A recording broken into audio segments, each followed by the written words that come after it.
ईश्वरा सर्वांना चांगली बुद्धी दे, आरोग्य दे, सर्वांना सुखात आनंदात ऐश्वर्यात ठेव. सर्वांचं भलं कर, कल्याण कर, रक्षण कर आणि तुझे गोड नाम मुखात अखंड राहू दे.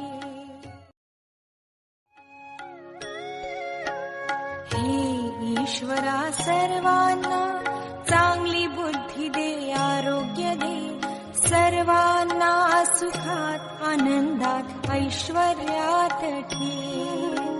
सर्वांचं भलं कर, कल्याण कर, रक्षण कर आणि तुझे गोड नाम मुखात अखंड राहू